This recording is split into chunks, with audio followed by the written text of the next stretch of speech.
You are listening to Starter Girls Podcast with Jennifer Loading. Whether you are starting a project, starting a business, starting a brand, or starting a movement, we are here to talk about it. And I'm super excited today. I've got Kirk Quaschnick on the line today. And so we're going to welcome him in here. And I'm going to tell our listeners a little bit about you, Kirk, before we get you on here. So sit tight for just a second. All right. Kirk is the president and founder of Mogul Wealth Strategies LLC. Since 1992, Kirk has helped his clients in financial, business, and estate planning, as well as financial advising, investment advisory, and wealth management services to both business owner, executives, and individuals. He's a graduate of Northern State University and has continued his studies through the American College. He's also a life and qualifying member of the $1 Million Roundtable, as well as the top of the table, which is widely recognized as the standard of excellence in life insurance sales performance.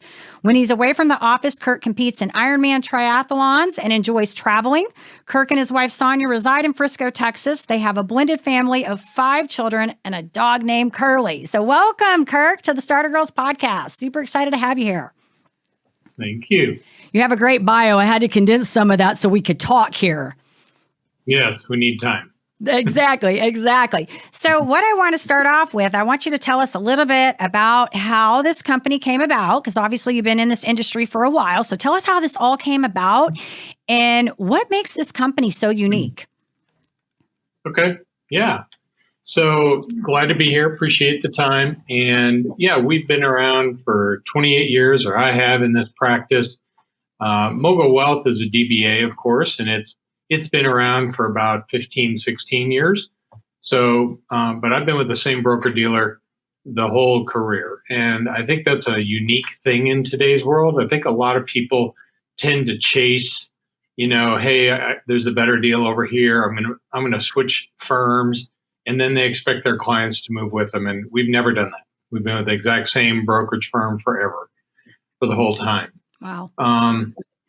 The other thing is that, most advisors work on a transactional basis where, you need a product or a service, we go get it, we engage.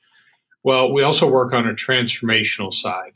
And that's where the full team comes on board. We got back office teams and then back office teams with some incredible intellectual capital that can help our clients get to where they want to go. And that's all we do. I love that. I love that you said relational. I like that, the non-transactional. I'm sitting here and I'm thinking about this because I talk about this all the time in business, is that, so many times when you're dealing with people in business, you can tell very, very quickly when somebody's being transactional versus relational. And I think that is so important, because if you want to keep your customers happy, you've got to get in there with them. You've got to get in their head. You've got to get in their space. You got to know their kids, their dogs, their hamster, all of those things. So I think that is huge. And I love that you've been in that same, company and industry, because you're right, moving companies and taking people with you, you lose credibility when you do that. So I think that is a very unique thing, and especially to have been in that for quite some time. I love that. So tell us a little bit about, what do you love about what you get to do? What's the best part of this? Well, if you get to do what you love to do and also do the things that you're good at, and delegate everything else. That's what I call the retirement trick. And that's pretty much so where I'm at. So I'm going to be in front of the clients. I'm going to engage with them. I'm going to be right there with them, right? And then a lot of the actual work gets done by the team after the initial meeting and the continual meetings that I have with the client. The good thing about that is I'm doing the things that I love to do and that I'm good at. And the team members are doing what they love to do and what they're good at. So it's just finding the right people and getting them on the right bus, and then getting them in the right seats. And everybody flourishes by doing that. But I call that the retirement trick. So, that's what we teach our business owner clients. We teach them that, the word retirement doesn't make sense. It's more of, when could we make work optional? And that's what I'm working towards myself. But I'll probably never retire because, again, I'm doing the retirement trick already, and I will continue to do that. Right. Well, and you've heard the saying, when you love what you do, you never work a day in your life. So that's the thing. I mean, if you're loving what you're doing, then yeah, it's not really work at that point. It becomes more. I mean, you're making an income and you're doing something there, but I think it almost feels like a hobby, so to speak, because you enjoy it enough. And I love that you're talking about delegating, because I think that's so huge too, that, so often we feel like we need to wear all the hats. And I always talk about this, when I was in I was in network marketing for a really long time, and I talked about the many hats that I had to wear. And I did these strength finders, and I recognized after doing that my strengths were, I'm good at closing people. I'm good at getting people excited and fired up. I'm the igniter person, but all the details in between, that's just not something I enjoy doing. Doesn't mean I'm not good. I just don't enjoy it. So finding the right people, I always say I'm the person, you put me with the people that want to start something, I'm going to start it. We need the people to do all the technical and everything behind it. So I love that you're doing that, because it does. You get the people in the right place.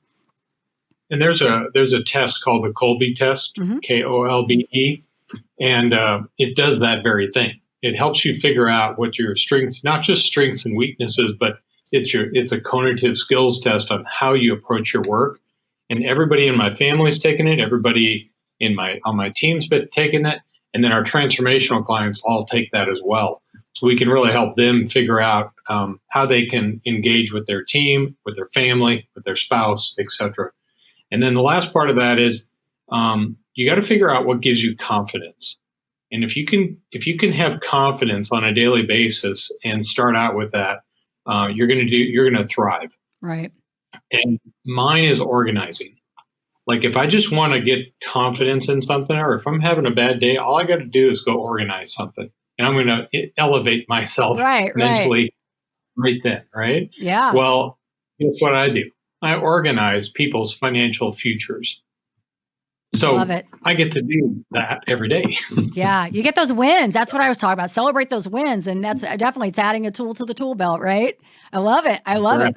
So, I'm going to be talking about this Ironman. We got to get into this because I really want to talk about this. We got a lot of athletes in my house. And so that's like my fun stuff to talk about. So let's transition into that. And I want to see how that even correlates with what you're doing, because I always talk about, being an entrepreneur or a business person and being an athlete. There are different sports, but they both require mindset. You have to have a certain amount of mindset. And a lot of athletes are entrepreneurs and vice versa. So tell us, how did you get into the triathlons? Tell us how all this came about as well. Well, I help out with the MS 150 bike ride. It's the multiple sclerosis bike ride every year. I've done it for 25 years now. And so I brought along a friend of mine who just got a bike. And I said, you're going to do this with me. So it's a 2-day deal. After the first day, we're in the hotel. He's dying. He said, you made me do this bike ride. I'm going to make you do a triathlon. I was like, all right, sign me up. So he signs me up. We sign up together. He knows how to do the sprint triathlon, which is the baby, it's a starter one, right? Right. Good. And you got to start where you're at. So I did not train because the bike was easy. I knew how to run. The only thing was a swim. So this is an open water swim. I get out there, and half the time I'm on my back floating, trying to just catch my breath because I did not train for that. And the kayakers kept on coming around asking, are you okay? Are you okay? Right. So I finished, okay, and I passed a bunch of people on the bike because I was a good biker. But it just made me mad. So what did I do? I hired a coach, a swim coach, and he taught me how to swim efficiently. And then I just kept on going from there. So then I went from that race to the next level, which is Olympic. And of course, I got that done. And then I hired another swim coach, took me to the next level, and went. And I was like, well, I guess I got to do the half Ironman now. So I went ahead and did that. The Austin one was the first one. And then after I was done with that, I was like, well, I can't stop there. I might as well go for the gusto. Let's sign up. So I signed up for the full. First one was in Cozumel, made it a destination vacation, and it was good. Wow. In fact, before I did that one, I signed up for the Switzerland full Ironman before I even did my first Ironman in Cozumel, because you got to sign up for these things because sometimes they sell them. So it was just weird that I just kind of went anyway. And then I did a third one in Boulder, and I did all 3 of those fulls within 18 months. Wow. I was kind of on a tear at the time. Yeah. Yeah. No, and I like that you signed up before you had already done the other one. Like you were just in it. You're going to do it. It's one of those, I'll cross that bridge when I get there, right? You're just like going to take it. And I always talk about this, like when you're going after things, you assume there are going to be risk and there are going to be things that happen. I talk about potholes all the time, but you just know that you're going to get through it. You're going to make it work. I love it. I love it. So you've done 3 then, or have you done more than this?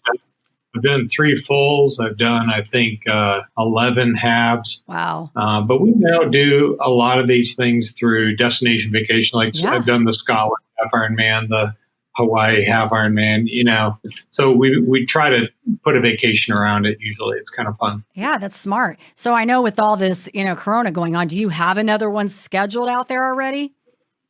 I do. I actually got in the lottery for the New York City Triathlon, which is an Olympic version. Yeah. But it's mid-July, and I really doubt it's going to happen. But I'm ready if it does, because I have a swim spa in the backyard, so I can actually swim against the current. So I haven't stopped my training whatsoever, whereas most people, unfortunately, can't go to the gym and train in pools. Anyway, it's been fun. I haven't slowed down at all. Yeah, I love it. And I love that you hired a coach too. That's so important. Like you were wanting to win this thing. I mean, just for yourself. It's not even about competing with other people. It's competing for yourself. I love that you hired the coach, because I always talk about, leaders have coaches. They find people that help them get where they need to be. So, and the minute you stop having, or, just bettering yourself, it's like the day you put yourself in a box and put a lid on it, So I love that you hired a coach to help you get through. That's incredible. Incredible. I always say you're either growing or you're dying. You cannot stand still. This is true. I love that. This is true. So, my next question, this is kind of this wasn't even a plan. And I wanted to ask you this question, because I always ask athletes this. Do you have any like special restricted diet you're doing, or anything that you like to follow when you're training, or you just pretty much do your thing? The biggest thing is getting enough protein in after the workout, because you're breaking down the muscles and you got to rebuild them. Well, it's kind of interesting, because prior to all of this, I was probably 15 pounds heavier, but now I'm just pretty consistently at the same weight all the time. And the only way that ever changes is if I actually slow down my training, because the eating tends to stay. I have a habit of eating sugar. That's my one downfall. And but I work out enough to offset that, so I'm okay. Yeah, the sugar, that sugar is, I'm actually a low carber, so that's not always a big deal. I'm not going to lie and say I never like it, because Andy's custard that they have here, like that is kind of probably my one glutton thing. If I can get there and get that, but I am pretty good about leaving the sugar on the table. But you're burning some massive calories there, and and you're probably not having to worry too much. But I love that you're still training. I think that's great, and you're staying focused on that. This is kind of I want to talk about like mindset, because this is kind of what my whole show is about. It's about the mindset. I'm a big believer in having tenacity and grit and overcoming. So how do you feel about these two? Like, how do these two things, are similar for you, being this, president of this company and then doing these Ironmans? What's the similarity in the mindset for you? Well, it truly comes down to, like you said earlier, persistence and tenacity. Those are my 2 biggest strengths, I think. And it's what helps me. Well, it's what helped me stay in this business early on, because when you start your own business, I don't care what kind it is, it's going to take some grit, like you said, tenacity, persistence. In this business, it's the same thing. I help mentor a lot of new advisors that come into this type of world. And if without some mentor, you're going to have a tough time. I had a mentor. My mentor just retired a couple of years ago. He was in this industry for 50 years. And when I came in, I actually invigorated his firm, because he was starting to get complacent and tired after about 25 years. And then, I showed up and I gave him renewed energy. So I think, he helped me by being my mentor, but I also helped him by giving him some new capacities and broadening his thought process and just giving him something to look forward to. I love it. I love it. That's awesome. Awesome. All right. So any good books you're reading right now? Not right now, but I'm sure you've heard of The Pursuit of Happiness. I have. Yep. That's a movie, right? Yep. I love that movie. The best part is the joke that the little kid tells. You guys can go watch it to get that one. Right. Yeah. No, the other part is The Happiness Advantage. Have you heard of that book? I haven't heard of that one. Well, take a look at it because I believe the author might live in Dallas. Okay. Yeah, Maybe you can get him on your show even, huh? That would be good. Yeah. Something For to sure. think about. Yeah. So who would you say has been your greatest influencers?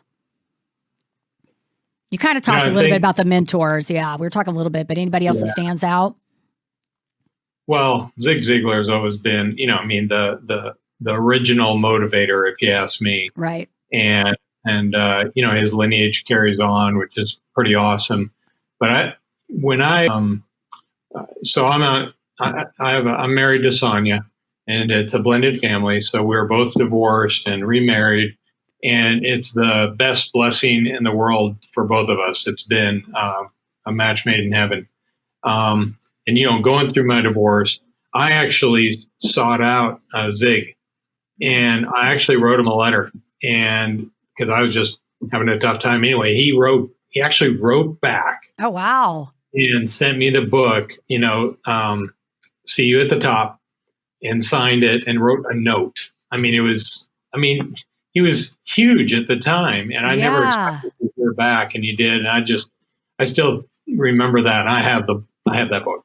That's awesome. No, that is huge. I think that is huge. Wow. Cool stuff there.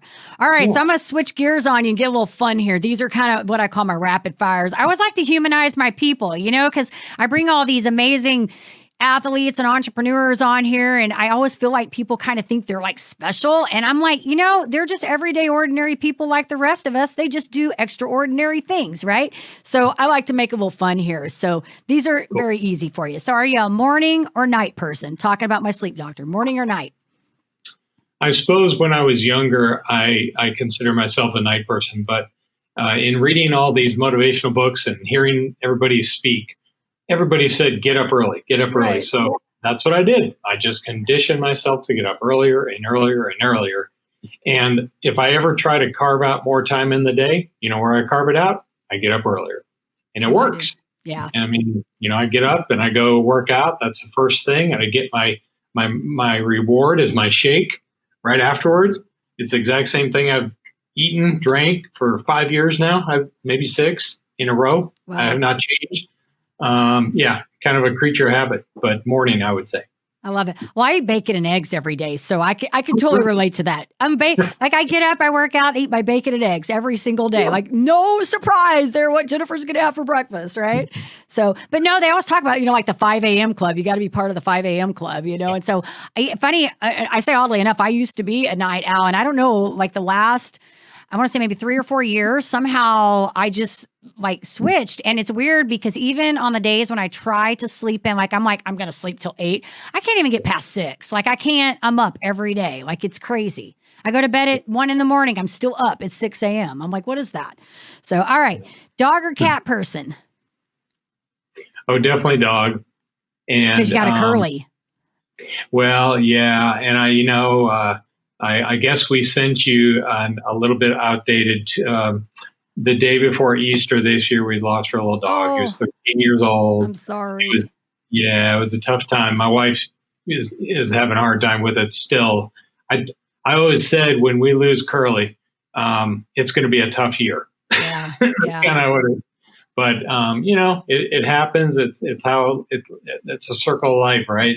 Yeah. But no, so we'd say dog. Yep. Gotcha. Well, I'm sorry to hear that. I know that's hard. We've been down that road a few times, so I totally get it. I get it. Mm-hmm. All right. What would you say is your favorite food? Well, probably ice cream, that sugar thing.